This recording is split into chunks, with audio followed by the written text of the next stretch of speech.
Fellow Rotarians and guests, welcome. Let's start with the Pledge of Allegiance. I pledge allegiance to the flag of the United States of America and to the republic for which it stands, one nation, under God, indivisible, with liberty and justice for all. I'd like to now welcome Rotarian Eric Erickson, who will facilitate today's invocation.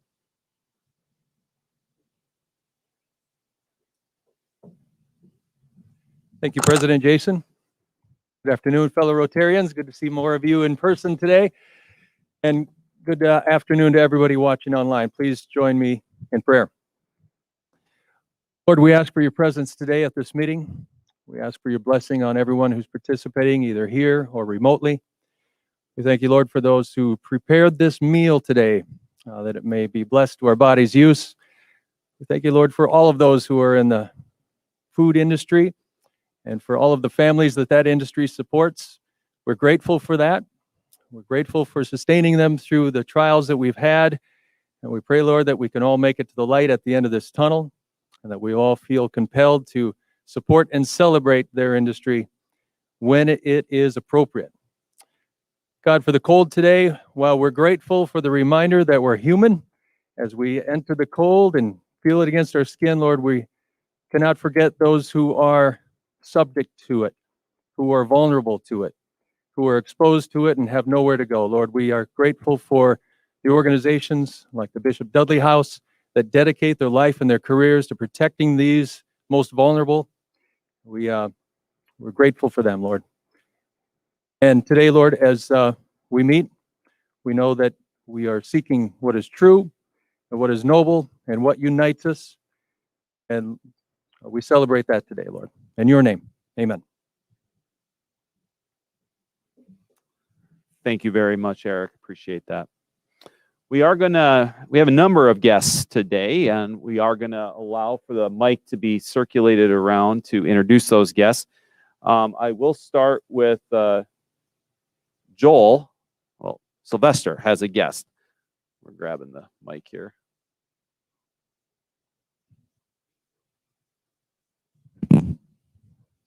Bear with us.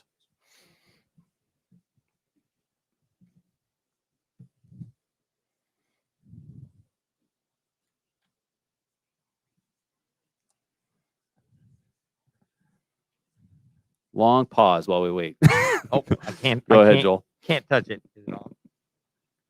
Hi, Joel Sylvester. My guest today is Olivia Essig. She is the campaign director at the Sioux Empire United Way. In a couple minutes, you guys will kind of know why she is here. We've got some fun news to share.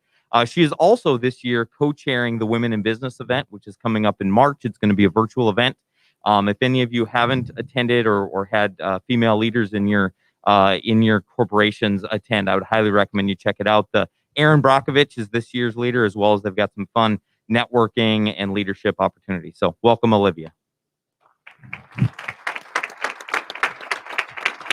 Welcome, Olivia. Carrie DeGraff, you have a guest here today. Yes. Turn the tender walk around. There we go. Sorry. So this is Ashley Ritter. Ashley actually is from Brookings. She works at 3M there, but she is getting her business degree from USD. And so I'm getting the opportunity to work with her. And so this is a good networking opportunity for her through that. So yeah, welcome, Ashley. Thanks for coming. Welcome. Go Yotes, right, Ashley? All right, we'll start next with Tony Knorr. You have a guest with us today. All right. Thank you, President Jason. Corey Allen is my guest, longtime team member at Premier, leads a number of our branches as an area manager on our retail side, and thought he should be here. His wife, Jane, works for Ricardo, and his sister-in-law, Nancy, works for Ken. So excited to have Corey with us today. Welcome, Corey. Thank you, Tony.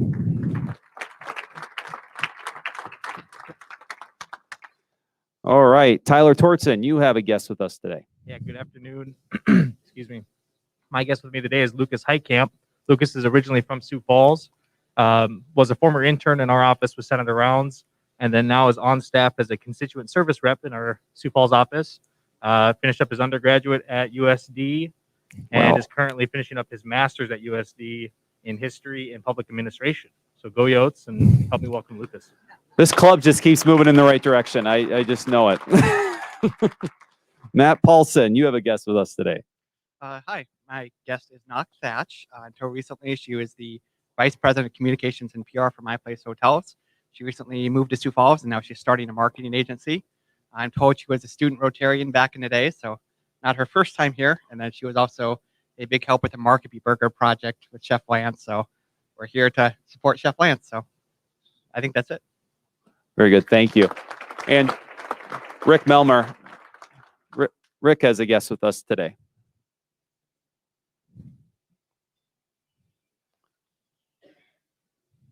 Fellow Rotarians, I'm happy to introduce Jeff Veldkamp. Jeff is my guest today. Jeff actually hails from Montana, but has found South Dakota to his liking. He's with the South Dakota Community Foundation and is the Sioux Falls area representative with the foundation. So please welcome Jeff.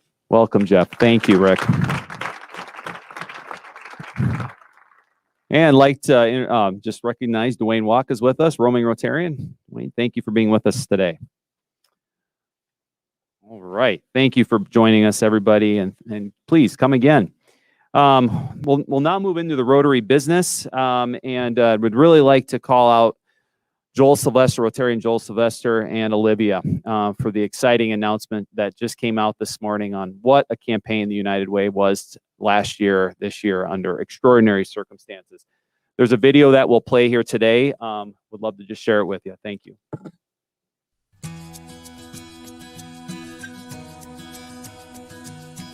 In a year when so much was uncertain, the Sioux Empire needed our help more than ever. It was time again for our community to work together and embrace the easy way to do good. Good for those who need it most, because more than anything, we take care of each other.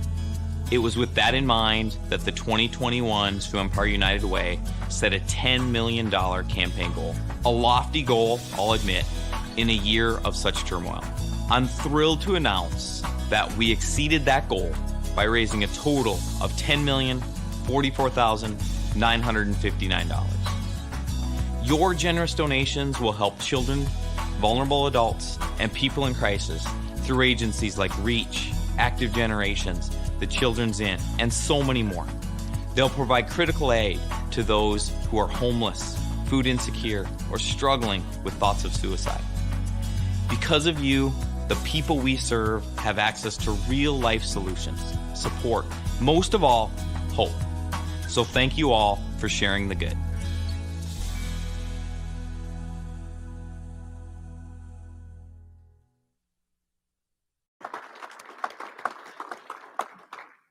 Joel, thank you for your efforts this year leading that campaign. Olivia, thank you for your efforts too, certainly under extraordinary circumstances. And just thank you to all of you. And the last year illuminated a lot of big needs in this community. And the community stepped up once again. Thank you very much. Next item on the Rotary business is we are going to have Rotary Virtual Trivia Night. This has been put together by our engagement committee. It will be held Thursday, February 25th at 7 p.m. Register through the link in your email, or please reach out to Angie if you would like to participate in Trivia Night. We have some fun packages for those that will be participating, so we look forward to a fun virtual evening on the 25th of February. We're now going to have a new member induction. Matt, if you don't mind bringing Joe up here with. Okay, I'll ask Matt to come up and say a few thoughts.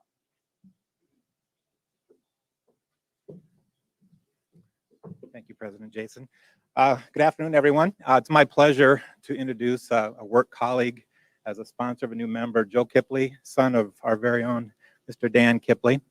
I'll say a few words about Joe, and then I'll let him come up and fill in the blanks there. But Joe's from Brookings, and being a lifelong fighting Notre Dame Irish, he went there for his undergraduate work in economics and political science. And then he hopscotched back and did a USD law tour of duty. And then, if that wasn't enough, decided to go to Iowa for his work on his master's in healthcare administration. Throughout his frolics in academia world, he met Amanda, and Amanda's active duty in the United States Air Force. And so that took them in her work to St. Louis and then Biloxi, Mississippi. Is that correct? And then in 2016, Joseph joined Sanford, and he is our senior director for our Imaginetics program, and he's working on special strategic relationships, if I've got that correct. They have two little girls, Grace and Rose, ages 3 and 1, and then a dog named Rudy. So if you're a Notre Dame fan, you probably know where that inspiration came from. So please join me in welcoming Joseph as a new member to our crew.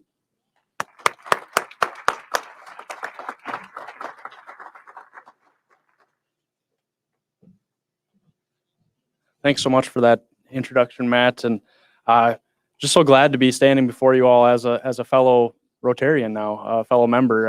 It was just time to join. I've been a guest. Matt was kind enough to have me as a guest a couple times, and I've been a guest of my dad a couple times, trying to keep him on his best behavior. I don't know if I succeeded or not, but it was time to join. And so when I've been here as a guest, I look at the banner and I found myself reflecting on that first question on the banner, where we ask ourselves, is it the truth? And this sounds so basic, but it really has become a challenge for all of us and for our society, with social media, fake news, misinformation around things like public health and elections, really big topics. But sometimes I can feel like trust in our institutions is crumbling. But we can't give in to this populist impulse to just tear it all down, burn it all down. Instead, we should be joining. We should be building. So I'm so happy to be here with all these other fellow people that have been here one day before where I stand now, and we're joiners. So whether it's our governments or schools or media or churches or even a local Rotary club, the only way we can gain trust back in our institutions is to work within them and make them more trustworthy. Too often now, and maybe it's a problem in my generation the most, people look at our institutions as just mere platforms to perform on or to build their own brands, rather than pouring themselves into institutions and letting them be molded into them with the core values of those institutions. So I've been in Leadership Sioux Falls, Chamber of Commerce program. I see Rick Melmer. I'm in his Leadership South Dakota program now. And I'm trying to pour myself into those things and be molded by them, and to learn the values of the leadership institutions we have here.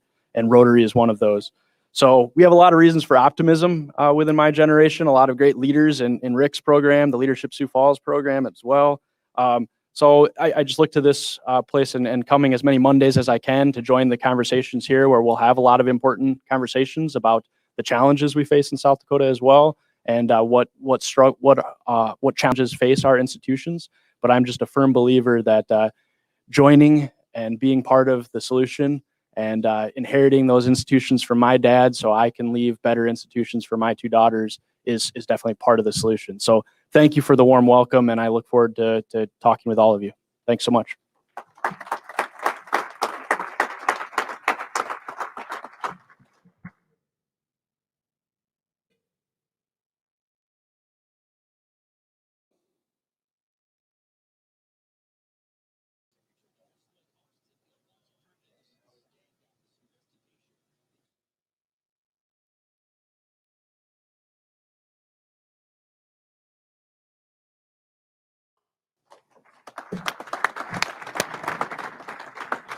Joe, I think I speak for all of us here that was a very thoughtful explanation as to why you want to join Downtown Rotary. Thank you very much, and thank you for your leadership here and in the community.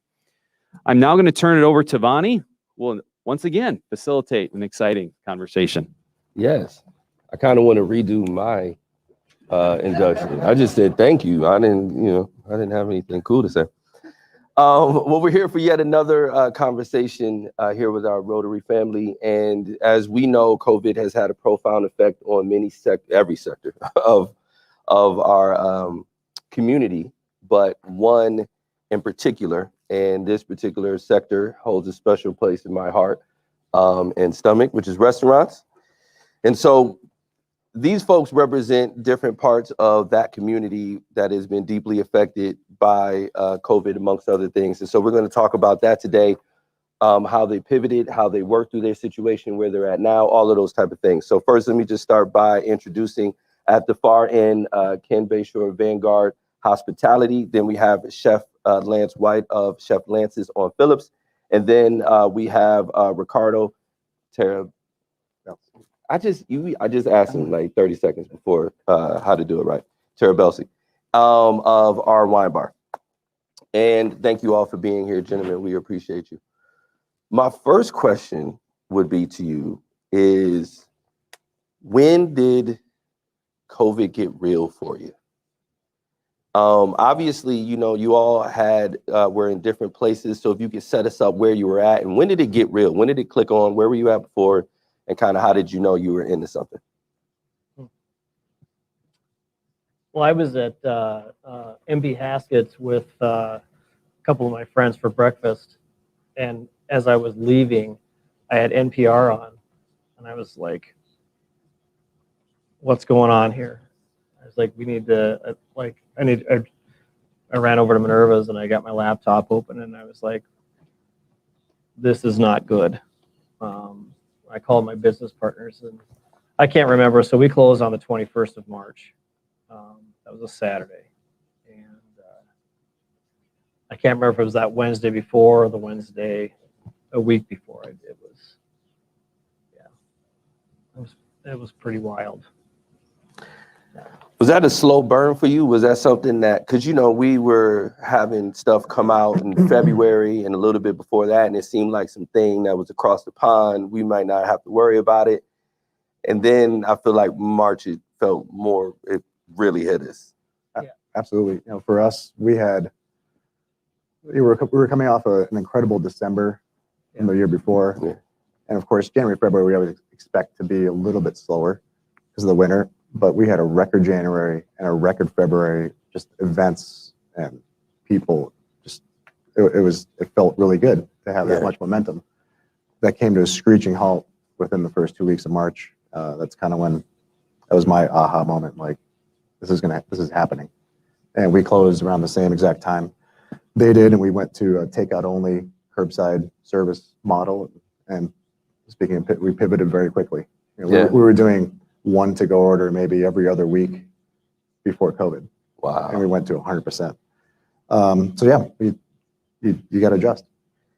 Now, Chef Lance, you were in a different space altogether. Yeah. Altogether. Your timing was interesting during this whole thing. Completely different space. So basically, I was just a chef with a kitchen, and did some catering, some airline catering, cooking class, just kind of anything but a restaurant. And all of those different things just died pretty much right around the same time. I mean, no more cooking class. The airlines weren't flying anymore. I had a cafe, but that went way. I mean, I would serve 10 people a day and be excited. And that went away. And so similar to Ricardo, I was doing family home, like take and bake meals. And I was doing that 1 day a week, and that was the only thing that was left. And so I went to an online ordering system and turned that into 5 days a week. And that's, but it was a big, big difference. Yeah. All of the caterings were falling off and everything. Well, let's talk about that. Let's talk about, you know, the pivoting, because obviously you all had to change your models in some way. You had to beef up a part of it that wasn't really super powerful. You had to add some different elements, manage staffing in really unique ways. Was there a resistance to pivot? Ricardo, like you said, you moved pretty quick. How did it work for the rest of you? I know part of it is survival, but what really went into being able to make those changes? Well, we'd always been working on different aspects of it. We kind of felt like, specifically at the grill, there was an opportunity for us to do more to-go business. So we were working on that. Ironically, we were already working on that. And so we just, you know, we shut down on the 21st, which was a Saturday. Monday, we opened up. We had to shut we had to put everything away, clean the restaurants up, because we didn't know how long this was going to last. We didn't know what was going to, you know, we moved chairs out of the way. turned all of our, it was really depressing when you turn all your lights off in your restaurant and be there all day long when it's, you know, you're expecting it to be busy. But so we like it. So Maury's, like every property was different. Maury's, we had a ton of steaks left over. I mean, we had a whole bunch of products sitting in our coolers.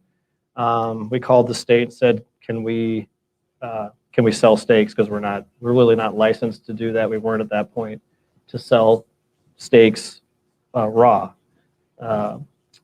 And we talked to the state, and they said, you know, sell what you can. So we opened up Maury's meat market, and we sold all of our, we sold a ton of steaks, and that was one thing that we did. We came up with some different recipes. We had a 100-layer lasagna at Maury's that sold famously while we were closed.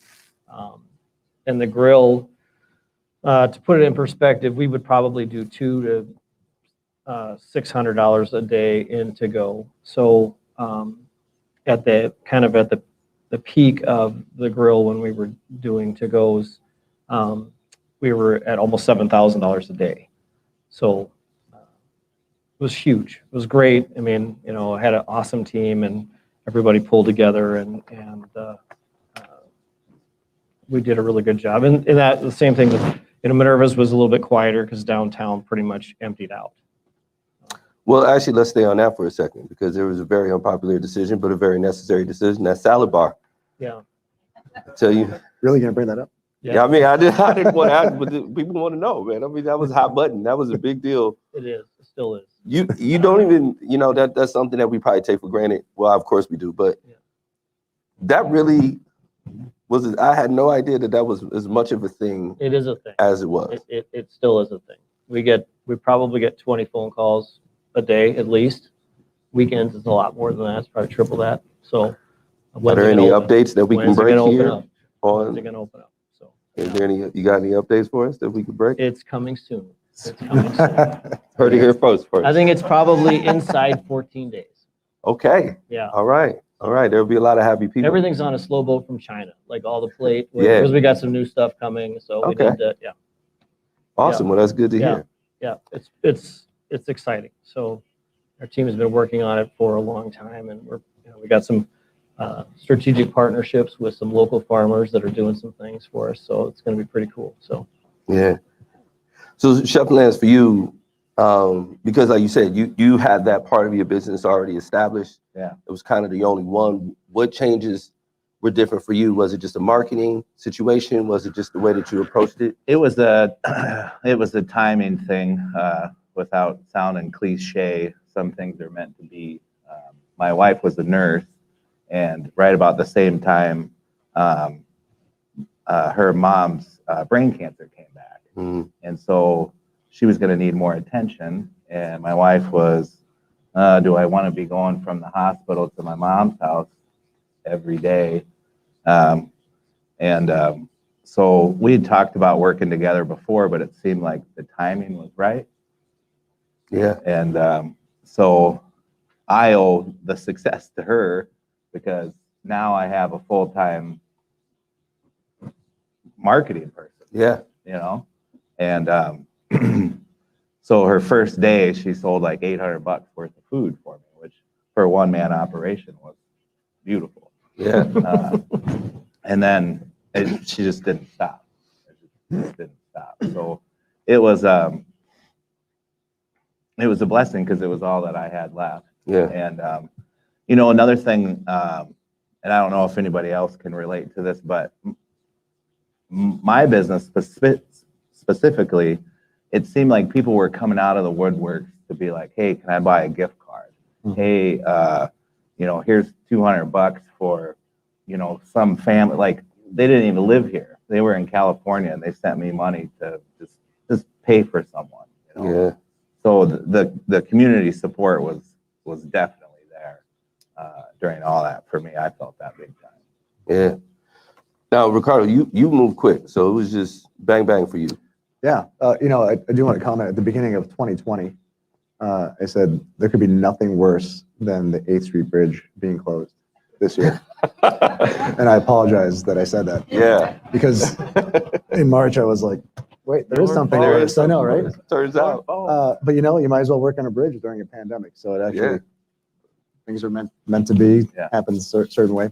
Yeah, we moved quick to, you know, there's really a nice camaraderie between restaurants, especially downtown. Because I reached out to Barry at Bread and Circus because he has the same POS, the point of sale system that we use, and he helped me out figuring out online ordering. Yeah. That was completely foreign to me because we didn't. I mean, our entire purpose is to bring people together, and we couldn't.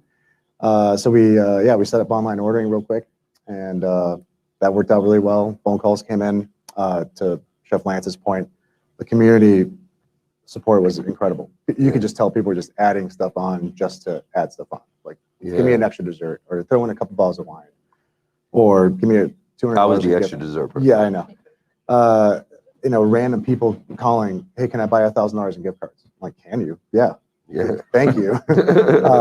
And then they were like, don't worry, I'll spread them out throughout the year. It was just all that, just really thoughtful stuff to help us get through that time period, because it was so, and I hate that I get that pit in my stomach just thinking back to last March and how the uncertainty and uneasiness and how long is this going to last? Is this forever? Are we going to survive this? Are we going to be around?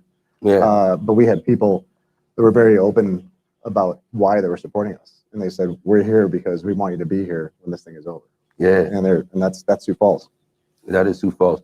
I want to get into that in just a bit, but I really want to talk now just about the process. So, you know, staffing had to be an absolute nightmare during the course of this, for whether you had to furlough people or whether you just didn't have staff at all. How did that work? The people in your organizations or connected to your organizations, how did you keep them involved? Were you able to? Tell us about that. Sure. I'll start. I can't imagine what Ken went through with 4 locations. It was hard enough with 1. We were in a fortunate position. The majority of our, you know, we have a very small staff. We're a family-owned, family-run business, and the majority of our people were our students.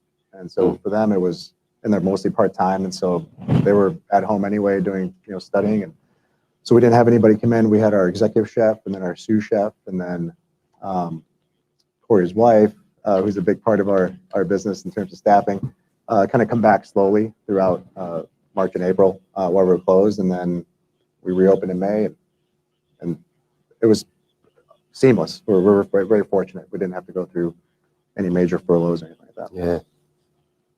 Ken, why don't we go to you right now, because yeah, you just looking at your face, I could just feel it. What was that like for you? Obviously, we're having multiple locations in different parts of town, different dynamics, and I think sometimes people may not think about the geographical challenges and how that affects the different brands that you have. But why don't you tell us a little bit about that?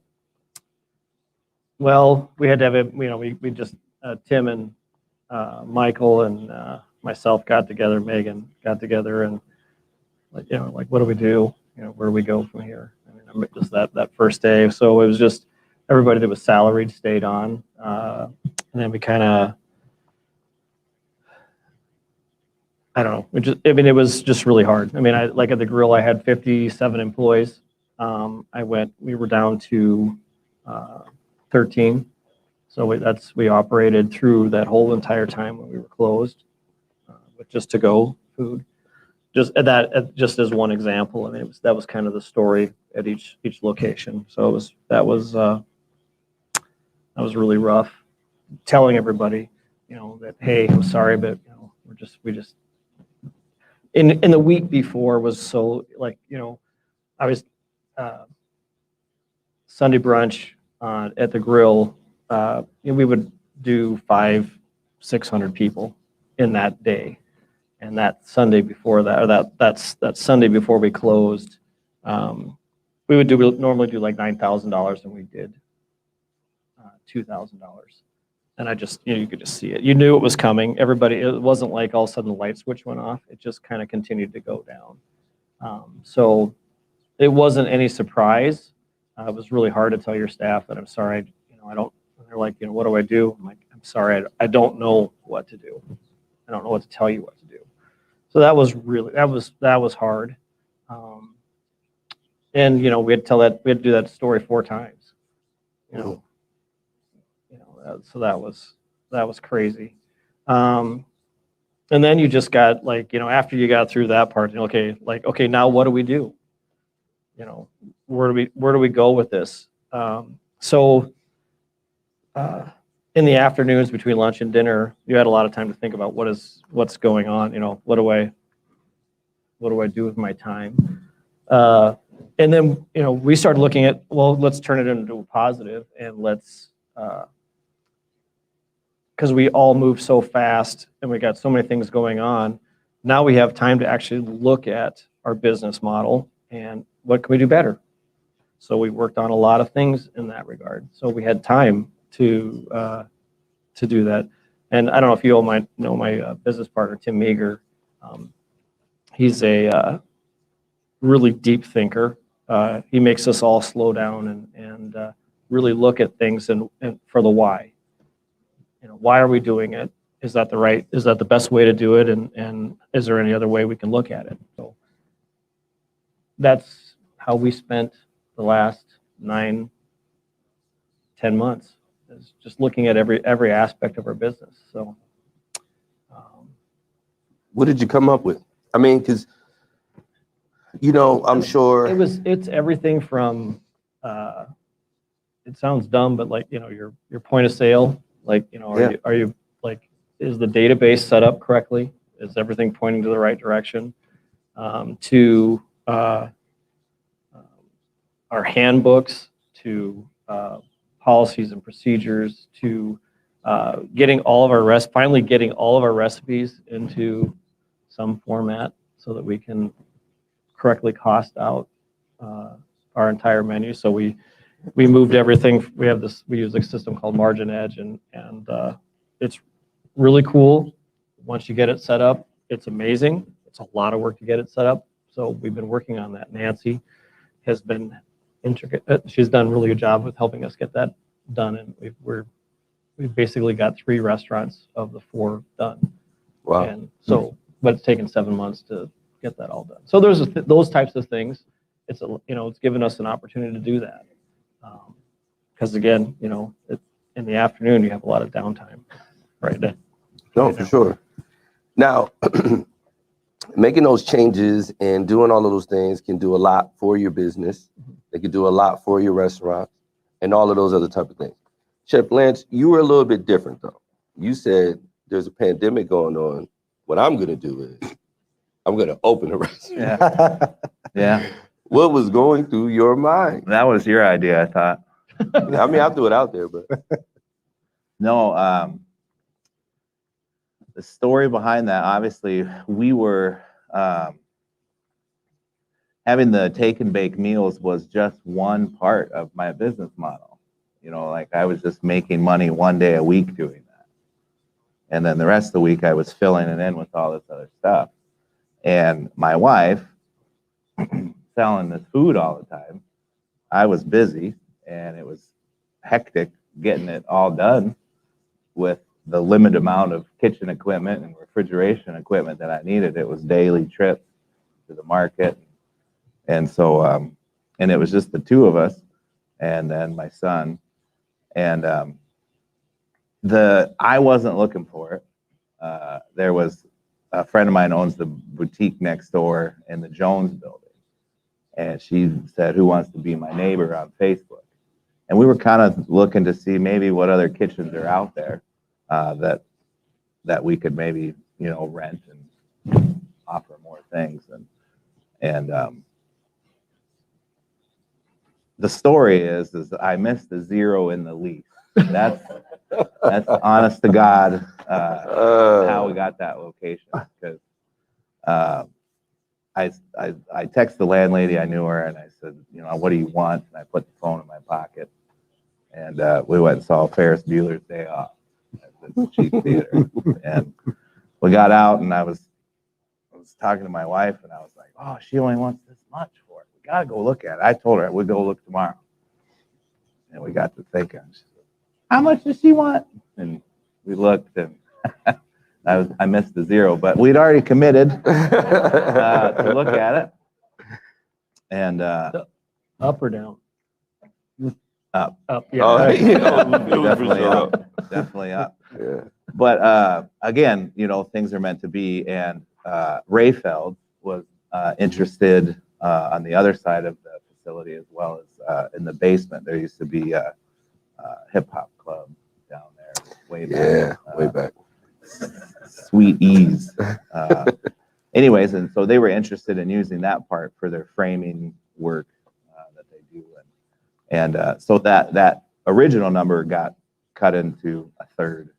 And then it was like, all right, so we went, let's put together a business plan and see how much is this thing doable. Because we had a lot of space, but we only have like 100 chairs total in the entire place. And so by then, the restaurants were starting to open back up.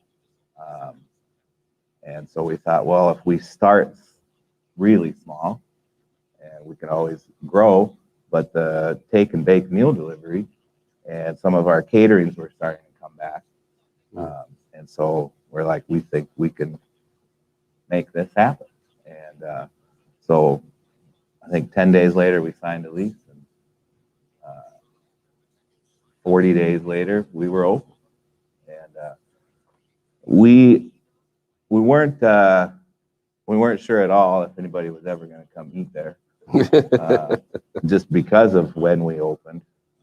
But by then, a lot of the other restaurants, I mean, my wife and I love food, and we go out to eat a lot, and so we could see the restaurants that were doing it right, and some that, okay, well, I don't like the way they do that. We should maybe do it like this or whatever. Like the thing that we noticed a lot is when people they had the mask on the chin, and we're like, you're in a restaurant, you can't do that.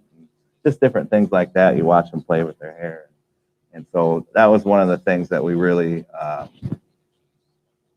focused on going into it, that the tables were spread out. And so far it's been great. Well, let's get into that because you make a good point. Let's talk about that. Let's talk about this COVID culture that we have, and whether it be spacing things out, mandating masks when you're going to sit at the table and take them off, and that whole thing, and the back and forth with it. What has been your experience with that? What has been your perspective on that kind of whole environment of trying to create a restaurant that's just naturally a space where a year ago, or I guess 11 months ago, last March or whatever, it was super scary. It was a lot more scarier then than it is now, because you thought every cardboard box that you touched and every piece of fruit. And you remember there was videos they would tell you how to unpack your groceries and sanitize on this size.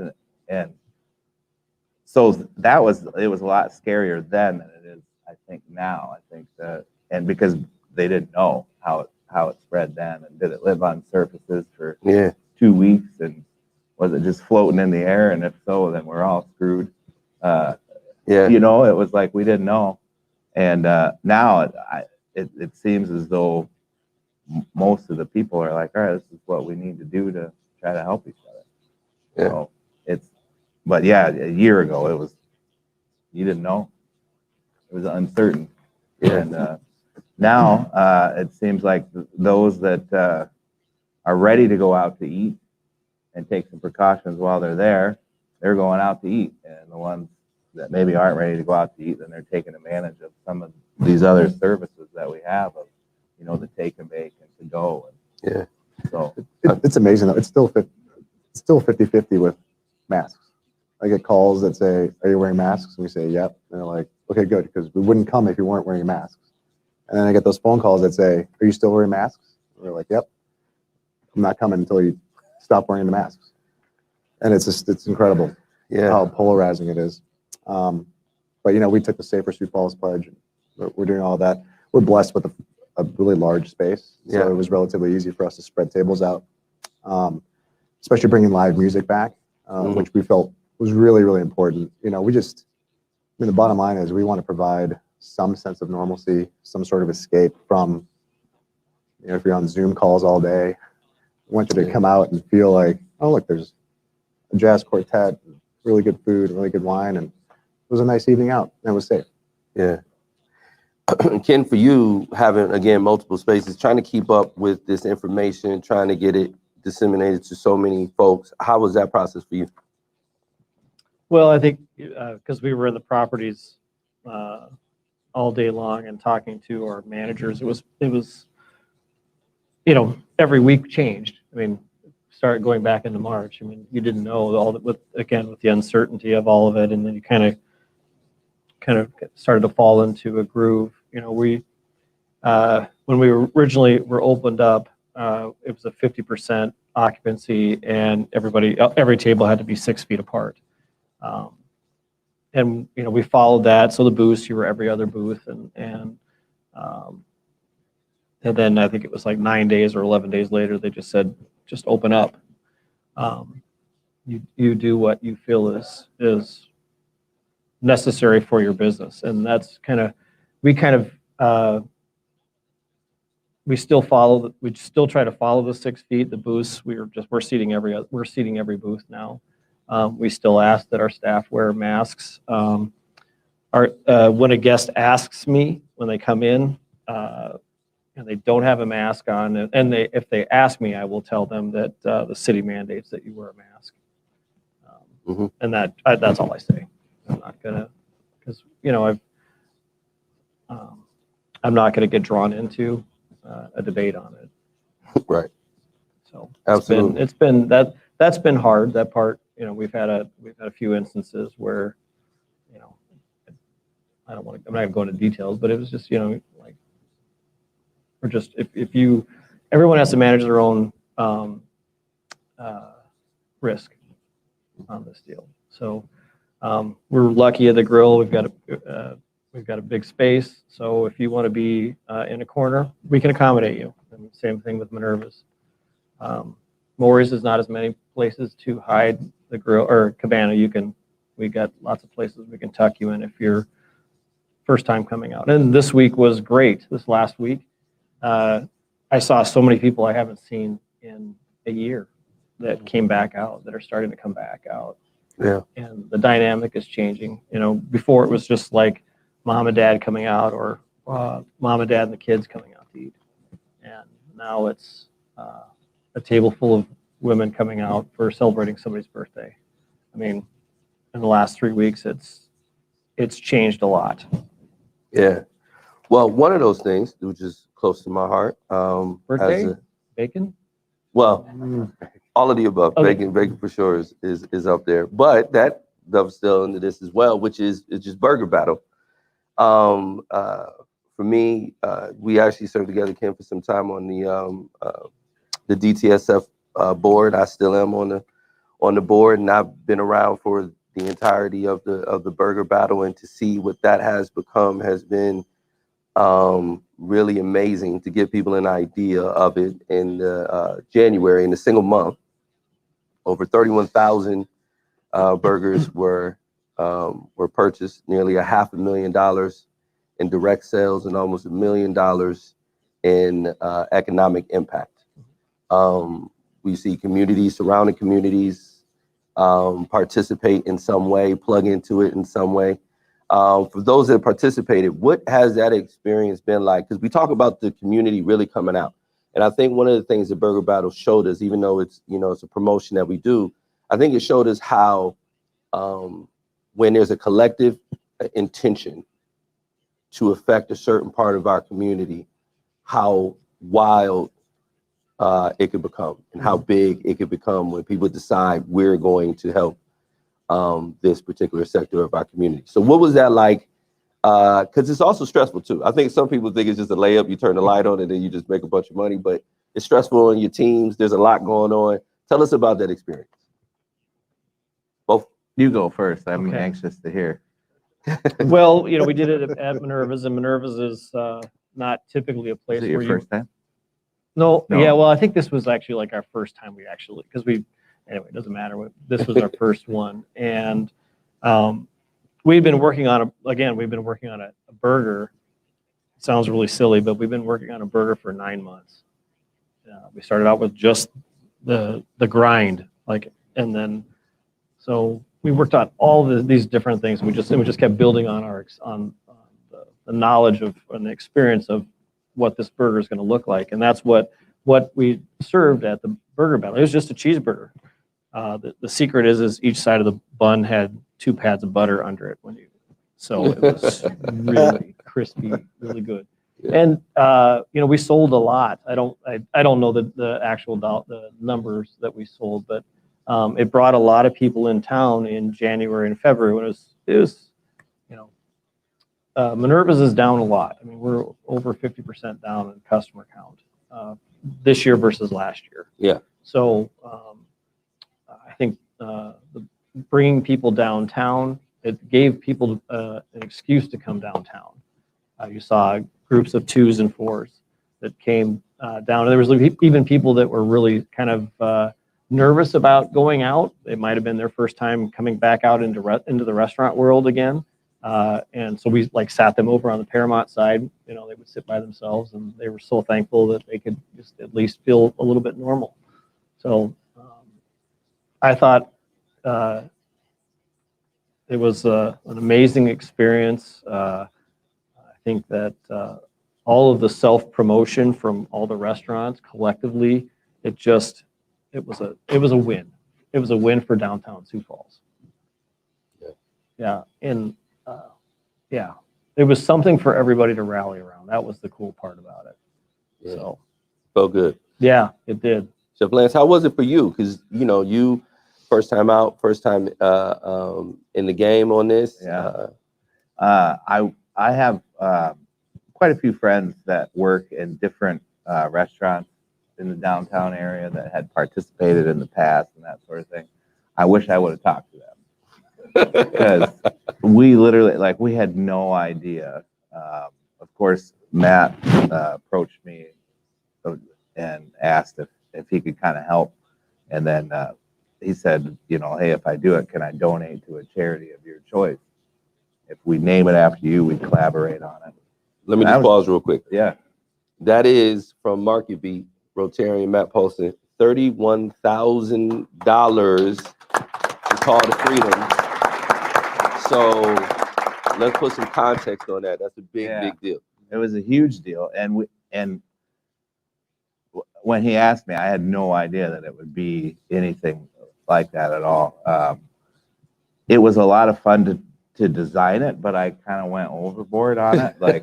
I had a baker that did a custom bun for us, and I had another guy grow special lettuce for us, and we were grinding our own meat and some local tomato, and if I had to do it all over again, which we will do it again next year, it's not going to be that much work. It was a lot. It was a lot, and our restaurant alone sold just shy of 2,000 burgers, and we're only open 5 days a week. And it was really, Chef Lance's burger stand for a month. It really was. That was all we had to worry about. We didn't have to worry about having steaks or fish we did, but everybody's eating burgers. That's all it was. And so when it was over, it was a relief almost. Yeah. To be like, okay, let's go back to cooking pasta for once. Well, that's probably a good note for all of the folks to hit us up and say, why don't we make Burger Battle 3 months? Yeah. I don't know. Right. I mean, it'd be right. And and then we did our take and bake business on top of all of that too. So it was super busy lunches, super busy dinners. We have 2 phone lines, and they were busy all the time, and people leaving messages. I'd like to order a burger for 8, and you'd have to call them back. And you're like, no, we can't. It can't be done. So just nonstop. I mean, my wife was on the phone literally all day. Yeah. And so it was a ton of fun. And then to learn that they tell us our ranking. Mm-hmm. The first couple of weeks we were in first place. I couldn't believe it. And then finished in second, which is again just absolutely humbling. Really to go, oh my gosh. So it's a lot of fun. I'm glad it only happens one time a year though. There's a lot of And- energy in it. And again, I wish I would have asked some of the others but after we got into it, what the feedback that we heard was that, yeah, like it's always busy, but this year is Yes. even magnified. more busy. Yeah, it was. And I think that was more to the point, because I think even we were saying to ourselves, what is this going to look like? So much to go stuff and that type of thing. And again, it was just a prime example of this community rallying in such a significant way. And the thing that was so great about it is that people got to feel good and have fun. Let me see if I have the stat here. We had 42 people who ate all 24 burgers. Okay, but it's almost an advent calendar of how many burgers are out there, and we had 42 people who are now in need of a triple bypass, but ate all 24 burgers. That's amazing. So the real question is, when can we look forward to our wine bar burger? Hold your breath. Yeah, no. No, we set out burger battle because that's it's just one of those things. It's not our Yeah, it's not our thing. It's not our niche. You know, we picked our lane and we stay in it all the time. If you want a piece of Italy in downtown Sioux Falls, you come see me. I love it. Speaking of which, that's There's no another burgers thing. in Italy. Because one of the big things for you is wine. How did that play during this time? We had a great January. I was a little nervous. I was like 24 locations. That's an incredible achievement. Good job, Joe. And so I was like, wow, that's a lot of options for a smaller amount of people that are really interested in going out, because there's still that sector of the population that is not going out or just doing to go. But man, I'm doubling down on our live music. I'm bringing even more live music starting this weekend. We're gonna have 3 nights a week, every week for the rest of the year. Those are great nights for us. I think it's an escape. It's something for people to do. It changes the vibe of our restaurant having live music there, and it supports local arts. And we've been a supporter since day one when we opened. Yeah, that's another thing. The ecosystem. I don't think people really get how rich and how wide it is. You bringing in live music, which is big for local musicians. You using locally sourced products, which is big for our small farms and those type of things. And then obviously the amount of people you all employ and all of the people that you all affect and what it is that you're doing. So we appreciate you for all of that and the ecosystem you all help support. So what is the future right now as you see it? I know it is not in vogue to think too far in the future in the COVID world, but I mean, what does it feel like is on the horizon for you all? I can go first. Yeah.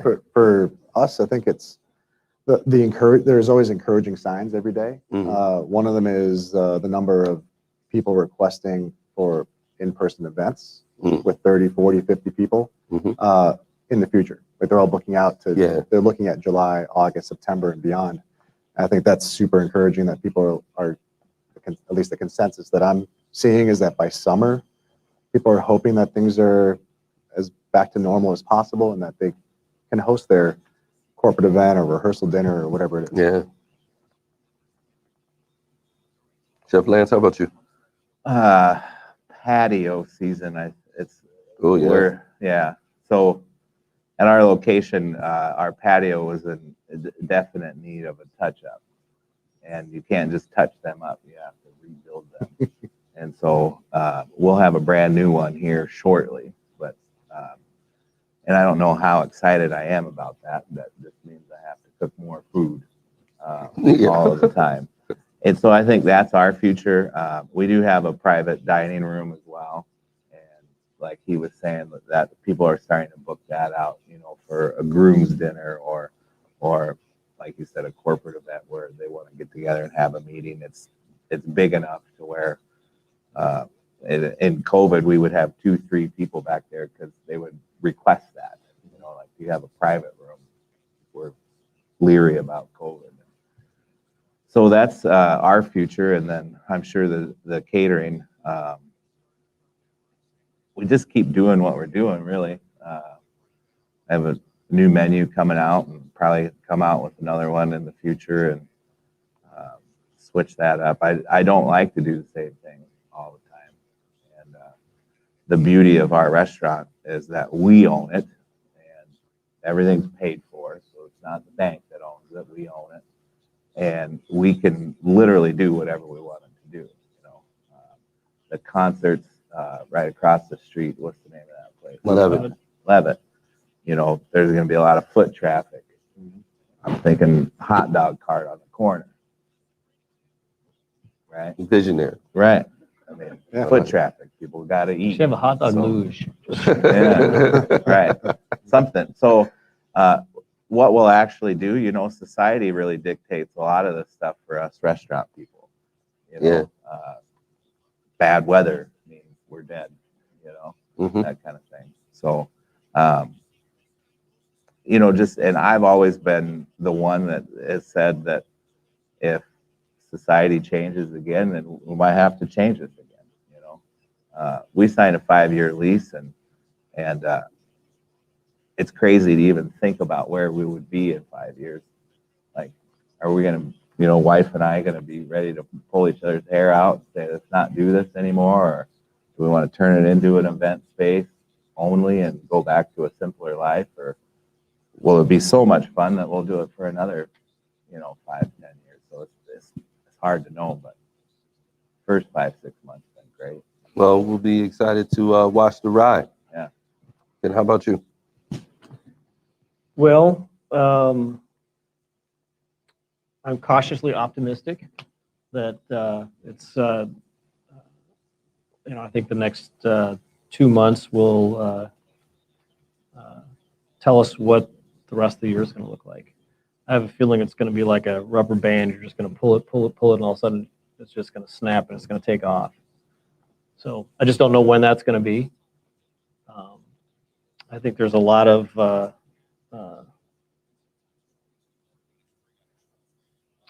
pent up. People want to get out. Yeah. But they also want to be safe. And, you know, with the vaccine, and, you know, my dad gets his tomorrow, and his second round too. So he's ready. He's 85. He's ready to get out. He's sick of being at home. So there's a lot of people that way. Yeah. I think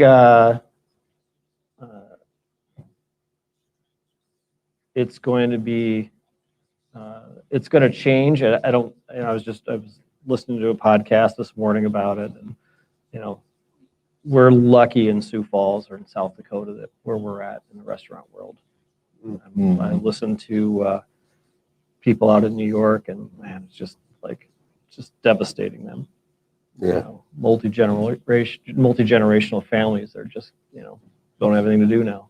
They're done. So we're lucky. We're really lucky where we're at in Sioux Falls. And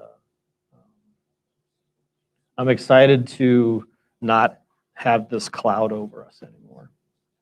Yeah. When that is, I don't know, but I'm looking forward to it. Well, that is a good word to land on. We are lucky that we have the space that we're in, and the environment that we're in, and the community that is supportive and is working together. And so we appreciate you all for working through this to give us these options. We deeply appreciate it. We appreciate all of our Rotarians that have participated, supported it, or have given, and in our ability to be able to have conversations like this. Appreciate you all. Thank you.